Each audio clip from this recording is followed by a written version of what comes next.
Chief Reverend Venerable Dr. K. Sri Dhammananda, Nayaka Mahathira, Venerable Kain, and Board of Santavana Forest Heritage Dwaran, Venerable Bhikkhus and Bhikkhunis, Organizing Chairman Mr. Ui Siok Tong, Mr. Lim Yoki, Chairman of KK Tseying Buddhism Research Society, Mr. Ng Kim Ching, Chairman of Santavana Forest Heritage Dwaran, Dhamma brothers and sisters, friends, ladies and gentlemen. On behalf of the organizing committee, I would like to extend a very warm welcome and good evening to all of you, especially to our distinguished speaker for this evening, the Venerable Dr. K. Sri Dhammananda, who is also affectionately known as Chief Reverend among the Buddhist fraternity. To those who have attended similar talks by Chief Reverend last August, we are happy to see you all again and welcome back.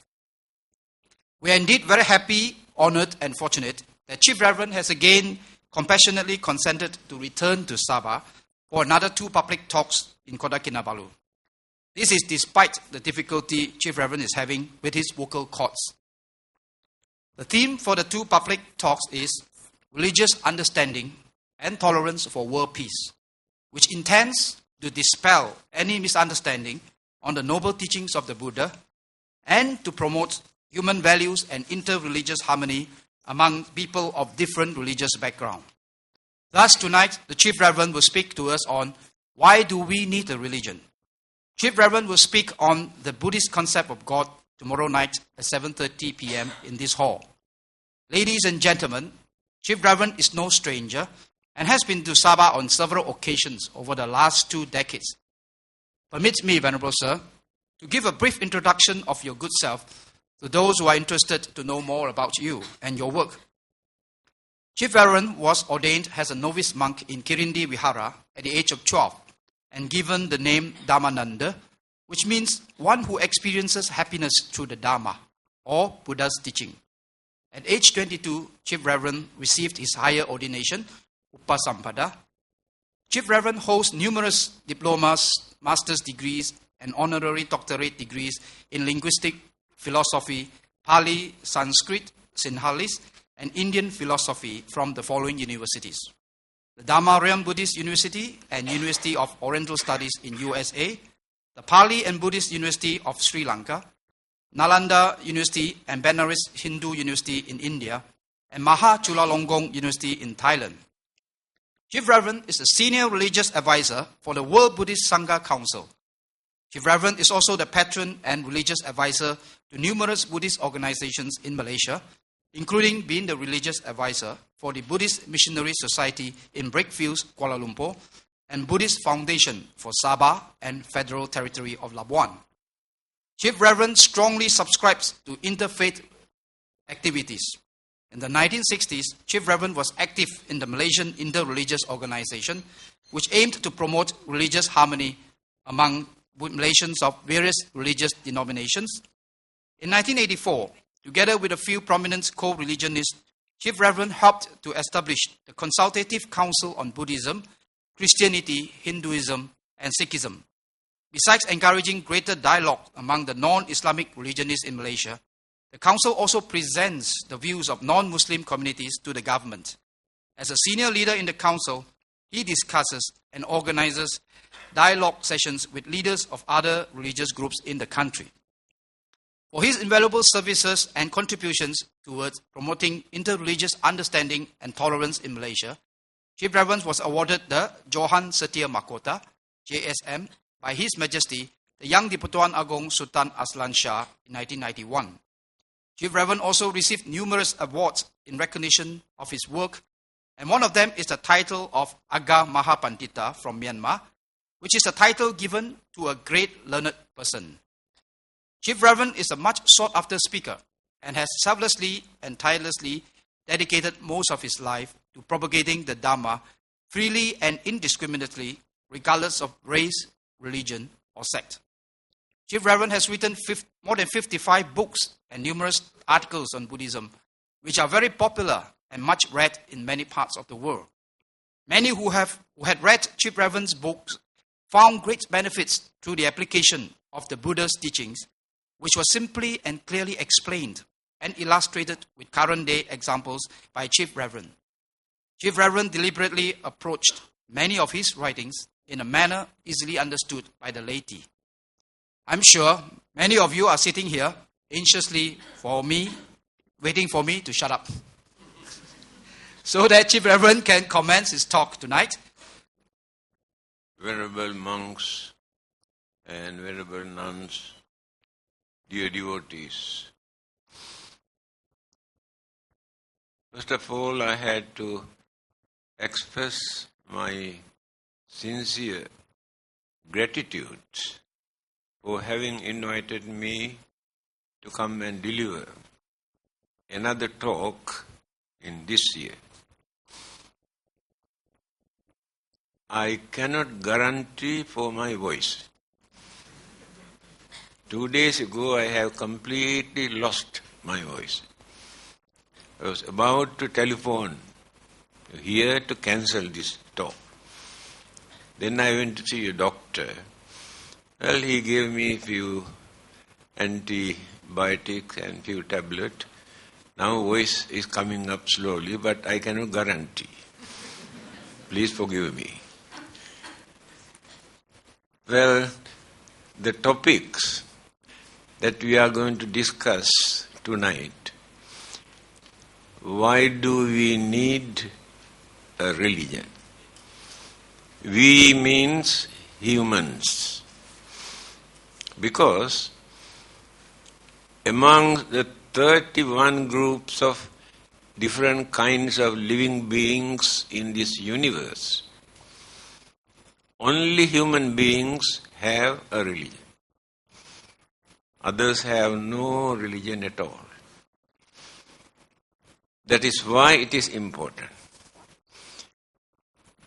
The Buddha has categorized the whole universe into 31 groups of living beings.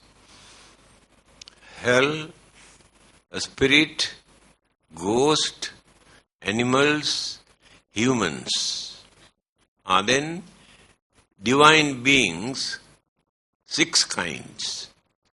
Again, higher forms of divine being at Brahma, 16 kinds. Again, life without a physical body. And physical body without active mind. These are the 31 groups. So amongst those 31 groups, only human beings have a religion. What is the meaning of this word, religion? It is not an English word. It is a Latin word. Original word is religio, means binding. But when they introduced this as an English word, religion, they interpreted binding to God. Now worshipping, praying to God, there are so many other interpretations. But at the beginning, the original word is only for binding. The word religion and Buddhism. People always ask, is Buddhism a religion? If the meaning of that word, binding to God, then we cannot say Buddhism is not a religion. If they can interpret in this way, religion means a noble way of life for people to find out their final salvation, then we can accept Buddhism also as a religion. The word used by the Buddha is Dharma, not religion. Of course, Buddha did not speak English. He used the word Dharma. That word is very meaningful. better than the word English. I mean the religion. He said, Paturahosi magadesu pubbe Dhammo asuddho samalehi chintito. After gaining his enlightenment, he said like this. This Dharma that I understood is not a new Dharma or not a new religion. This Dharma existed long ago. But people have misinterpreted, polluted, forgotten. Therefore, the Dharma is not existing in a human's mind.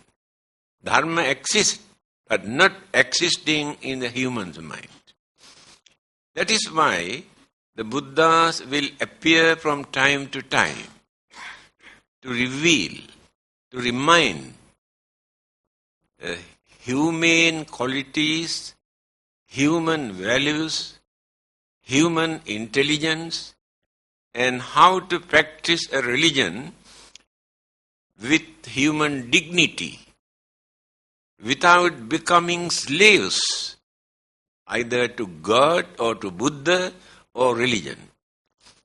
So he introduced a noble way of life as Dharma or as religion for us to practice without suffering in the name of our religion, without torturing physical body because of our religion, and without enslaving to the sensual pleasure in this world, but by maintaining the dignity, by giving due credit to our intelligence. That is Buddhism. Now, the most important point is, why do we need, why only human beings maintain this religion? Because of human intelligence. This intelligence we cannot find in any other living beings. Hell, spirit, ghost, animals, and devas, brahmas, so-called divine beings also do not have this human intelligence. That is why only a human being can become a Buddha. A God cannot become a Buddha. That intelligence is not there. When human beings developed, cultivate, purified the mind, then gained the enlightenment, it is called Buddhahood. Only human beings can do that. Human mind is very advanced. It has taken, according to scientific discoveries, more than 4 million years to develop this human mind up to this extent and the formations of physical body in this manner. They say at least 4 million years. Therefore, the belief that people maintain human life is created by God at once is rejected by the intellectuals. Recently, Pope John is the living God on this earth for Catholics. He made an announcement. It appeared in the State Times. I got the paper cutting. He said, human beings were not created by the God. Who says? Pope. They come into existence due to gradual development of evolution. When the theory of evolution, Charles Darwin, introduced this evolution, they had a very big battle for nearly 100 years not to accept this evolution. Finally, they came to know. Intellectuals all over the world accepted that it is true. That is why Pope had to announce human beings were not created by a God. They come into existence due to evolution. So, the intelligence that we maintain today is so advanced. One man's mind is strong enough to destroy the whole world today. There is no another living beings who can do that. Scientific discoveries, by using their independent intelligence, without depending on God or without depending on religion, by using only their intellect, certain things that they have discovered, we cannot imagine by using our normal mind. The nuclear weapons that they have discovered and produced, they say, all those nuclear weapons produced by these people, if dumped together and blast at once, within half an hour, the whole world turned into ashes. Whose work is done? Human mind. Not only that, moon also will be affected. This is the danger of the human mind if it is not diverted, guided, trained properly. Albert Einstein, very highly intellectual scientist, everybody respect him. He made two statements. Science without religion is blind. Religion without science is lame or crippled. Science without religion, they developed and developed, nobody to guide them. Finally, they produce atom bomb, now nuclear weapons, completely can ruin the whole world. Human intelligence that they misused and abused because no proper guidance from religion. On the other hand, religion without science, he says, lame, not active. That is why Pope decided to welcome scientific discoveries into religion. Otherwise, there will be no future for such religion in this world. Again, Albert Einstein says, according to our scientific education, in time to come, if religion is needed, only Buddhism can stand. He was not a Buddhist. He has no religions. But by using his intelligence, he said like this. Because religions depend or based on belief. But science, they discover through experiment. No belief there. So the belief that people maintain according to their respective religions will be affected very badly because of scientific discoveries. Now in the West, nearly 50% dropped. They are not Christians anymore, 50%. Every Western country. Many of them remain as free thinkers.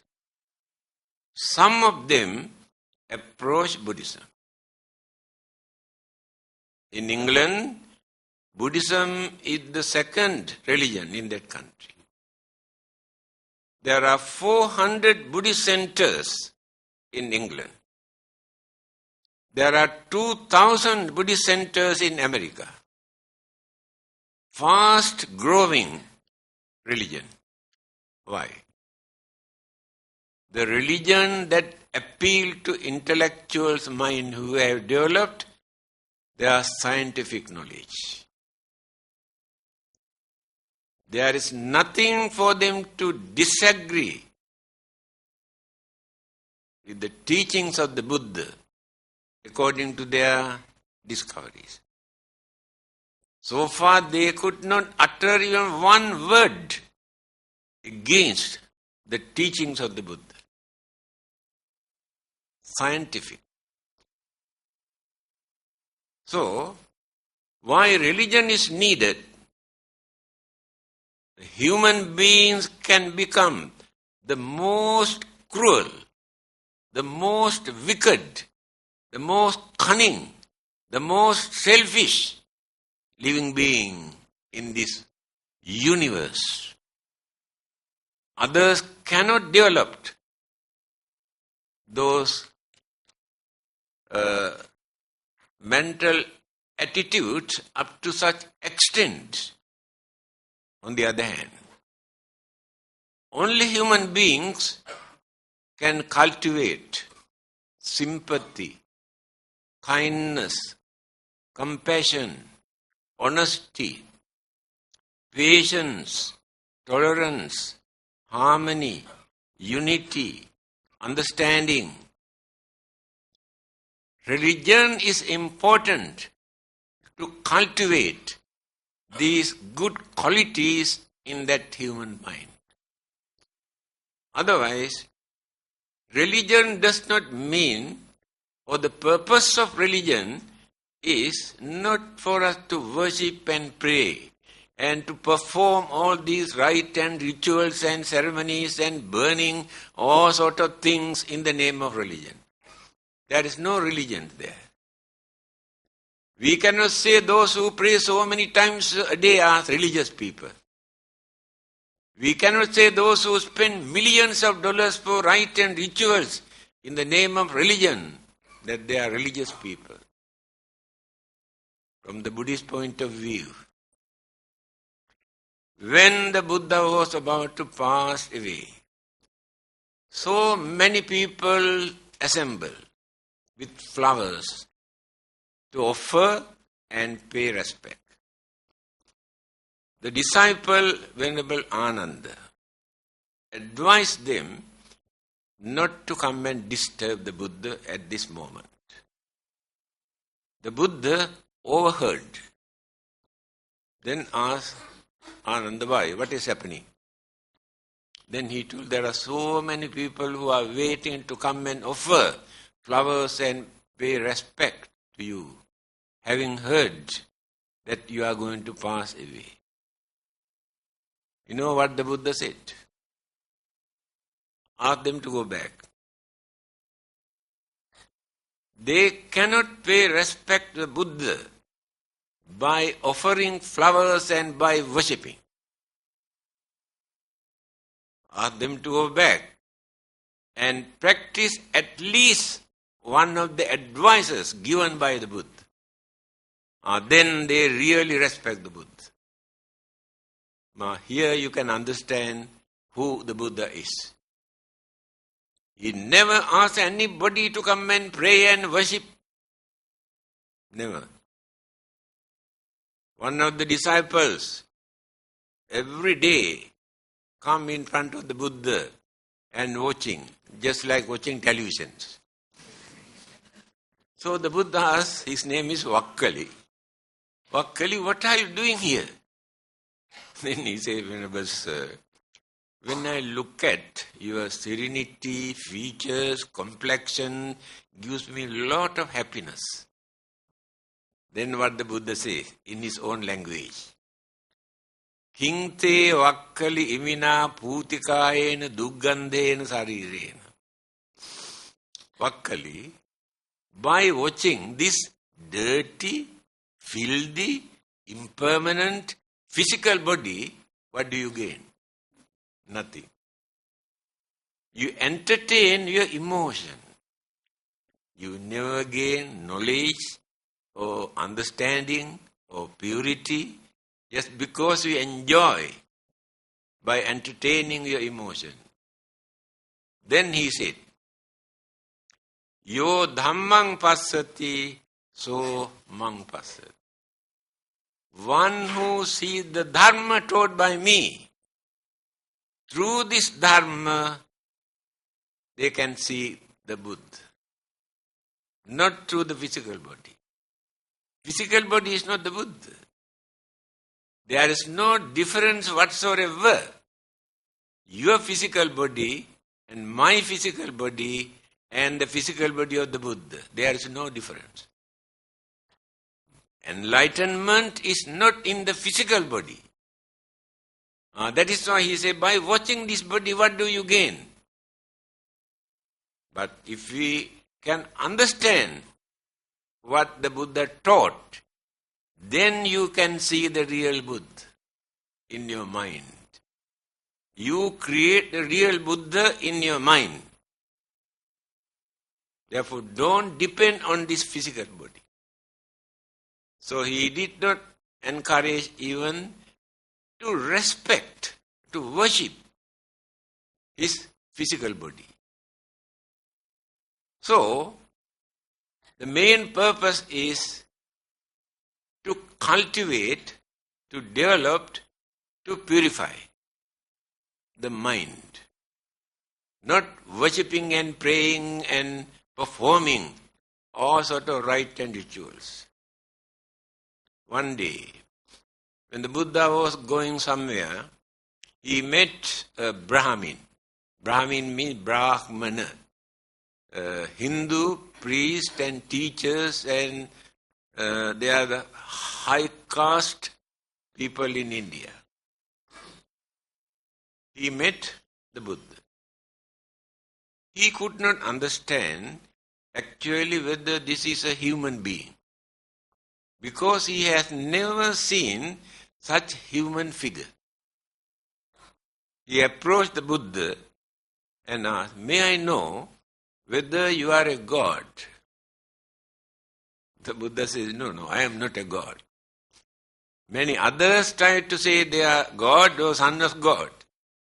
The Buddha says, no, I am not a god. Then he asked, any other form of supernatural living being? He said, no, I am very natural. Then he asked, in that case, are you an ordinary human being? The Buddha says, no. Now confusing in his mind who this man is. Then directly, then who are you? The Buddha gave the answer.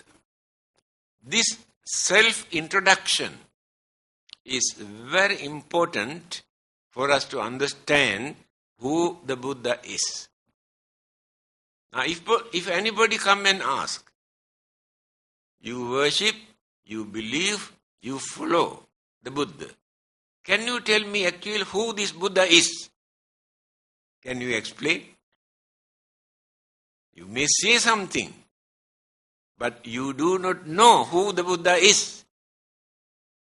He introduced himself in this way. Abhinyayang abhinyatang.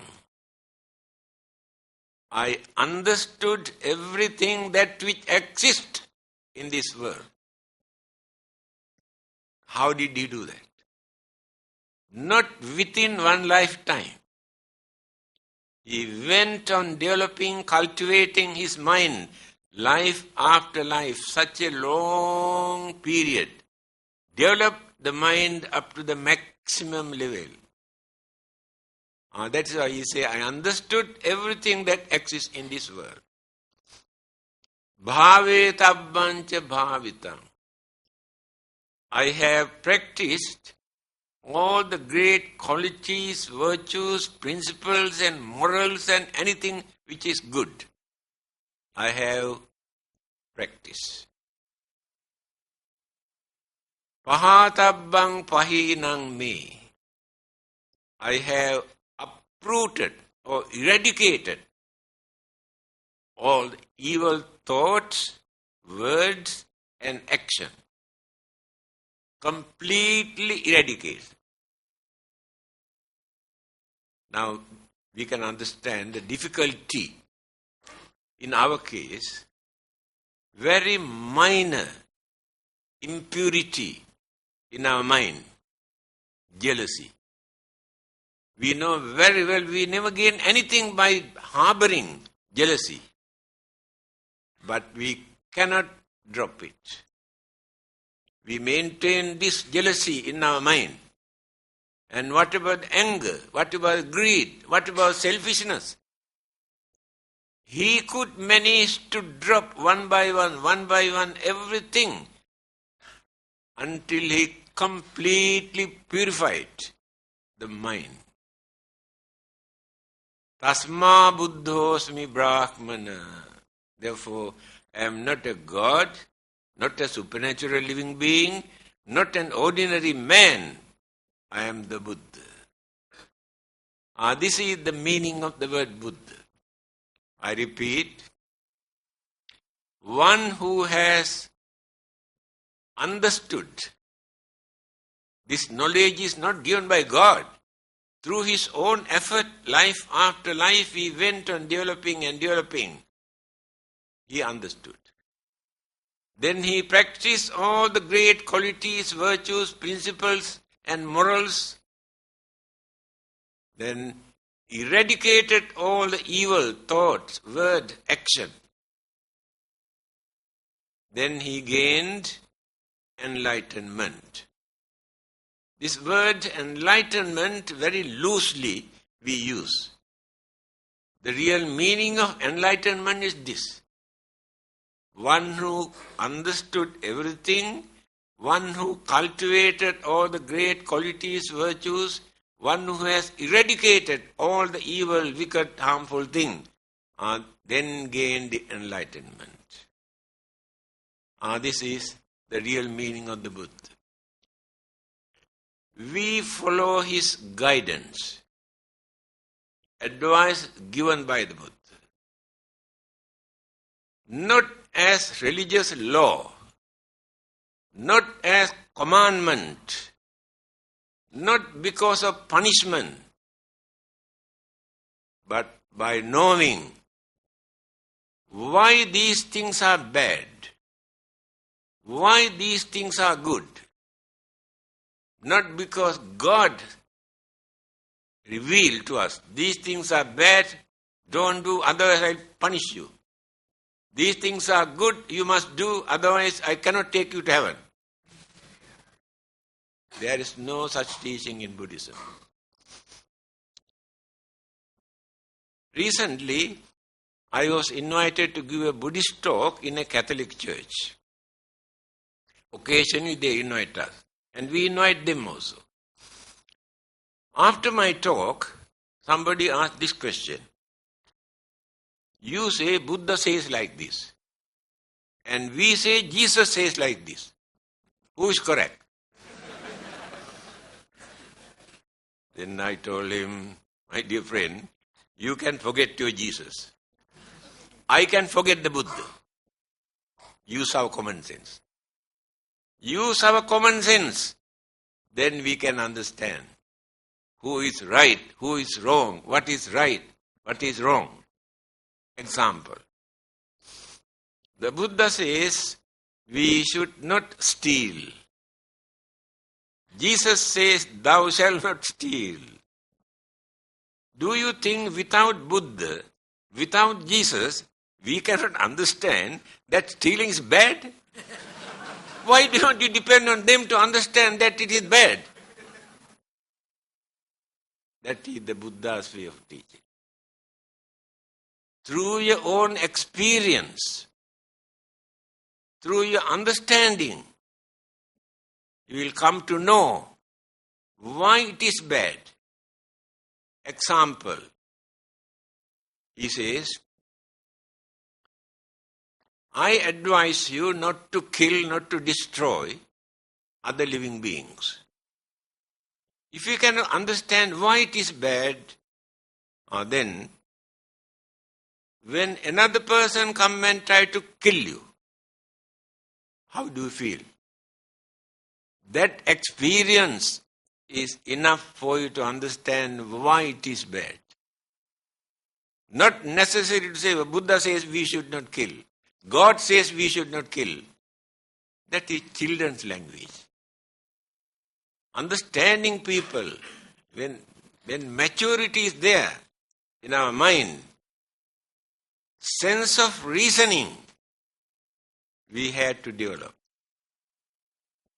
Many religions do not allow people to use their sense of reasoning. You have no argument. This is given by the God. Whether you like or not, whether you can understand or not, your duty is to accept it.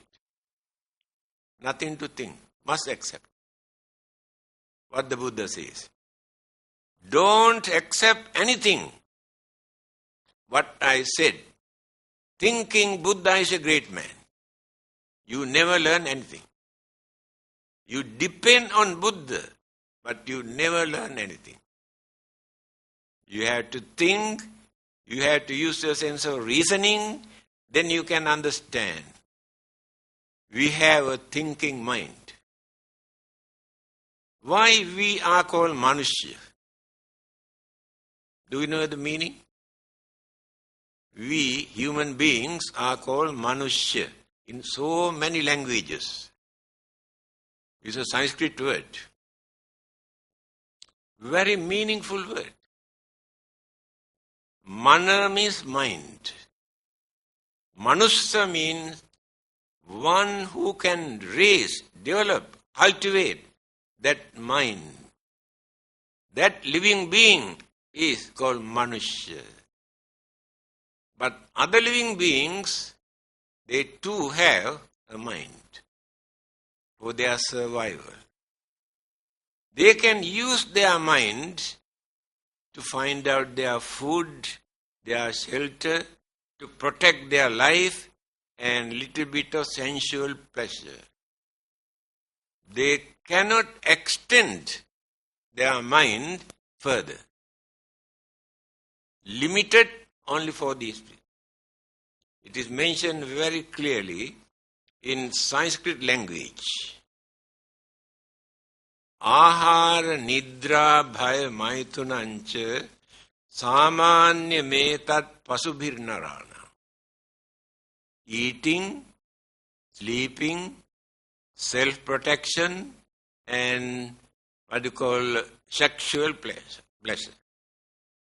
These four things are common to every living being in this world. Whether big or small makes no difference. Every creature, tiniest creature, also experience eating, sleeping or relaxing, or fighting to protect their life and sexual pleasure. If human beings also spend their life only for these four things, is there any difference between humans and animals? We think we are superior, we are more advanced, we are so intelligent. Have we got anything to prove that we are higher than animals? Yes, there is something. We have something which they haven't got. Dharmo hite sang adhiko visesa. Just now I mentioned. We have dharma. Now we say religion. This we can find only human's mind, not in others' mind. This is extraordinary characteristic that human beings have. But our greed, our selfishness, our cunningness completely spoiled our intelligence. They dominate our mind, then we forget we are humans. Humane qualities, human values, human intelligence surrender. When greed, selfishness, hatred appear in the mind. Again, there is another point. Amongst those 31 group of living beings, only human beings tell lies. Yes. Others do not know how to tell lies. That is cunningness. How much this cunningness is developed in our mind to twist and turn. I can tell you a very simple story, but not very pleasant one. Please forgive me. A very young housewife, in the kitchen, there was a young boy also in that house. This young wife and this young boy were kissing in the kitchen. Husband saw this. Came and asked, "What are you doing?" At once this lady says, "Do you know, every day I keep some durian here in this bottle. I can see 2-3 pieces are missing every day. When I ask this boy whether he take, he say no. Today I wanted to smell his mouth." Can you imagine? Only 1 second to create that story. This is the nature of the human mind. Is there anybody else who can do that in this world? See how clever we are. So, we can twist and turn our mind and can tell lies. It is mentioned. When the Buddha, as a bodhisattva, before gaining enlightenment, he is called bodhisattva. Anybody who is working for gaining enlightenment is called bodhisattva. Occasionally, he has violated certain precept as a worldly person. But he upheld one particular precept, not to violate that. What is that? Telling lies.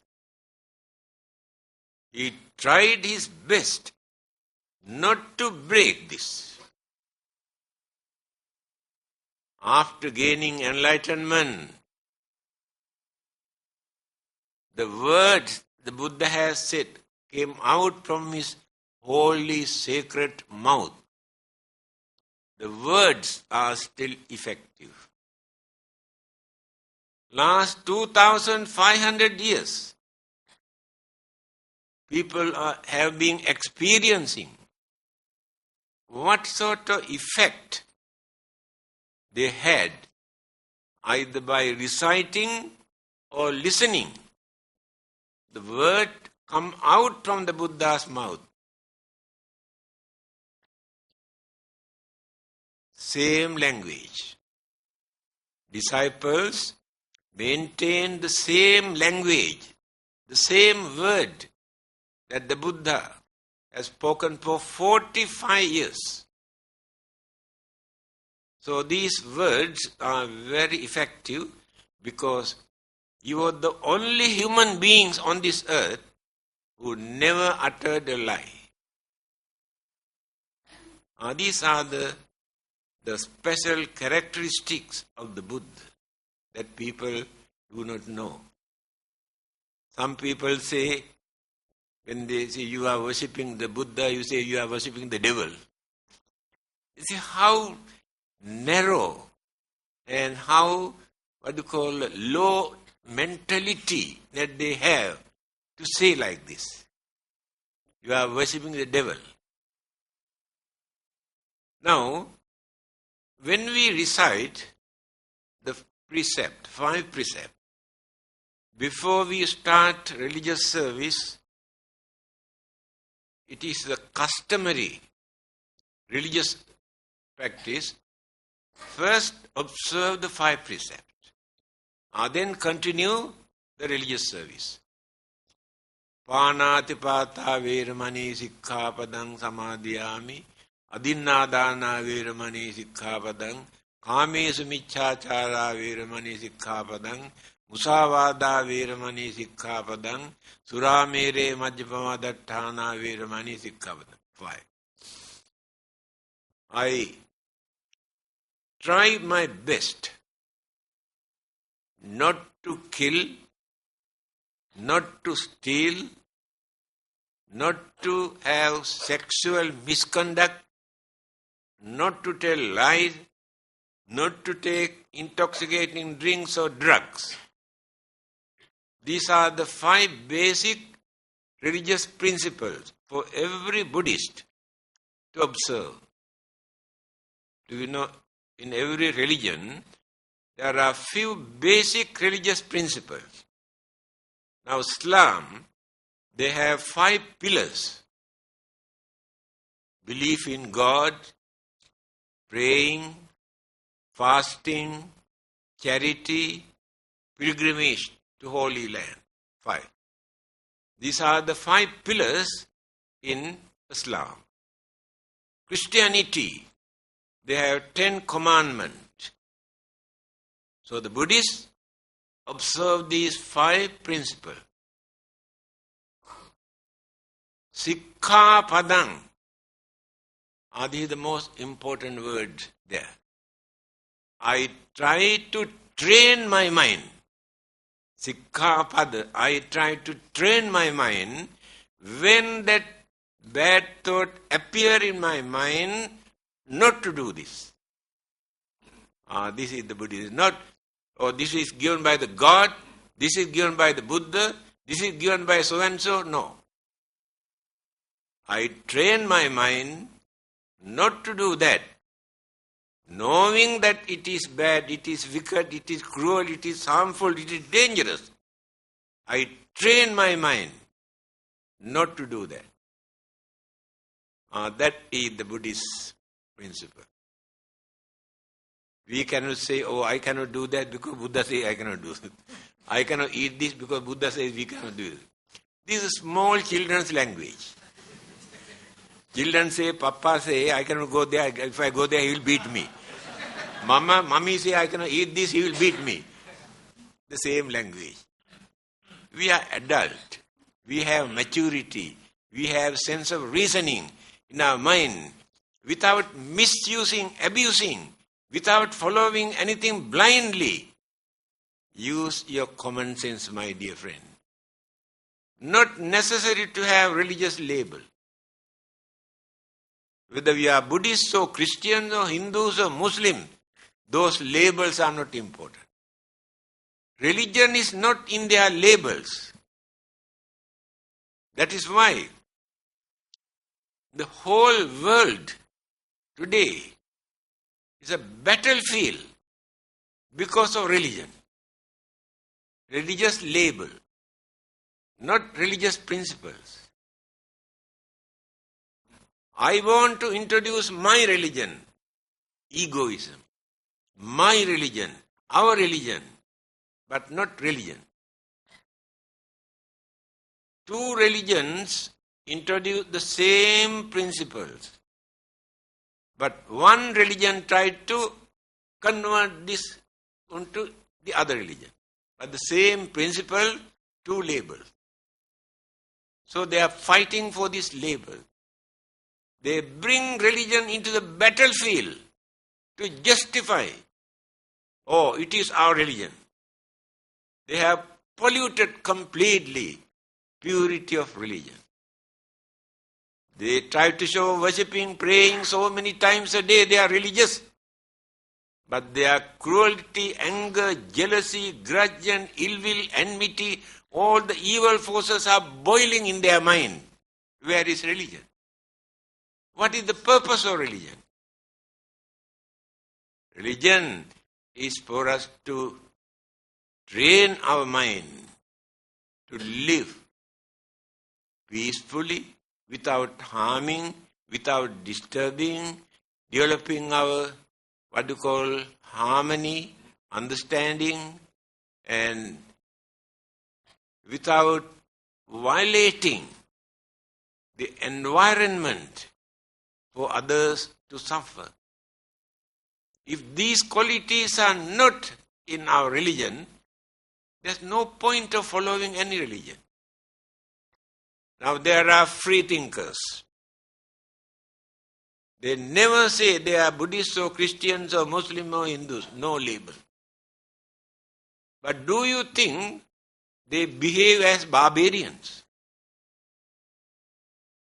If you observe very carefully, some of them are far better than those so-called religious people who claim they belong to this religion or that religion. By knowing certain things are bad, immoral, harmful, they try not to do. That is understanding. Not because of God, not because of punishment, not because of hell. Knowing these things are wrong. Again, they do a lot of services for the well-being of others, to release others' sufferings and troubles and problems and difficulties without expecting any reward from God. They have no heaven, no God, no hell, no rebirth, no karma, no soul, nothing. But they live as human beings. So they keep away from bad things. They do a lot of good things without using any religious label. Why? Although they do not use any religious labels, they practice religious principles. Without them, we belong to this religion. Religious principles are there. Therefore, not necessary to say we are Buddhists. That word is not important. The Buddha was not a Buddhist. Jesus was not a Christian. We have given this label for them.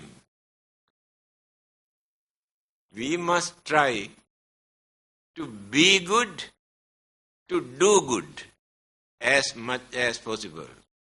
Then we are very good religious people. You can give any label. It is immaterial. On the other hand, among the followers of other religions, Christians, Muslims, and Hindus, we have been associating with them. Some of them are better than Buddhists. Their kindness, compassion, honesty, all the good qualities, they have developed quality in their mind. Therefore, we cannot say we Buddhists are the good people, religious people in this world. That is egoism. Try to avoid this. Then we can keep away from hostility, discrimination, to live peacefully with others. Recently I was invited to give a talk at International Islamic University on Buddhism. After my talk, somebody got up and asked, why Buddhists do not believe in God? I asked, who told you? Who told you that Buddhists do not believe in God? You are wrong. Buddhist concept on God is different. Not like Christians or Muslims or Hindus, but Buddhist concept is different. Otherwise, no one can say Buddhists do not believe in God. Anyway, my topic will be, next topic will be that. For you to understand. You must never say, as Buddhists, we don't believe in God. You create unnecessary misunderstanding, hostility, discrimination. Why do you want to create it? I went to attend an international Islamic conference. Invited us to visit there. As soon as I enter into that building, a Muslim group who have come from another country. I think they have never seen a Buddhist monk in their life. Yeah. Straight away, he came, do you believe in God? I said, why not? No argument. Finish. Because that is not the way to ask a question. Where are you coming from? What is your religion? We are very happy to see you here. By the way, may I know what is your concept on God? That is the what you call cultured way. But straight away, yeah, do you believe in God? See the mentality. When people talk religion so seriously into their mind, they develop some sort of egoism, pride, and they are superior to others. We should not maintain in that way. So again, let us come back. Why religion is needed? Human mind can understand. This is not the first and the last life. Others have no such idea. They do not know anything about the next life, hereafter. Only human being. If we can understand this, it is our duty to prepare for the next existence. That is why we need a religion. Otherwise, we do not know. Now, there are millions of human beings in many parts of the world who are dying, starving, without food. Millions of human beings have no shelter. Their birth and death both take place at the pavement or roadside or under the tree or open areas during the summer and winter, rainy season. Also they have to spend their life like this. Then who are these human beings? If people believe all these human beings are created by the God, then why did God create those millions of innocent people to suffer for nothing? Is there any reason? If He has created, it is not His duty to provide food and clothing and shelter and their requisite. When a father produces few children, he keeps quiet without doing anything. Children every day must come and kneel down, Father, we want food. Father, we want clothing. Father, we want our books. Is that the way? Is that the duty of the father? Then who created them to suffer like this for nothing? Nobody created them. This is a living example for us. Compare our way of life and their way of life. How fortunate we are and how unfortunate they are. All are human beings. What is the cause?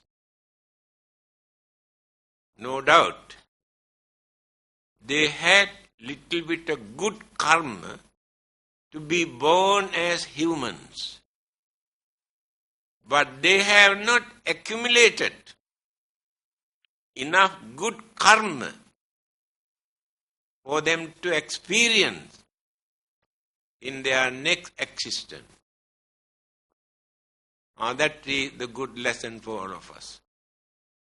Now we are experiencing good effect of our good karma. Yes, definitely. When you compare with others who suffer. Again we are paying for what we have done, certain bad thing. In simple language, says like this. We are the result of what we were. We will be the result of what we are. Children also can understand this. Remember this. We are the result of what we were. If we are fortunate, that means we have definitely had some good deeds, meritorious deeds during our last birth. That is why we are experiencing, leading a peaceful, happy life. If our lives are miserable,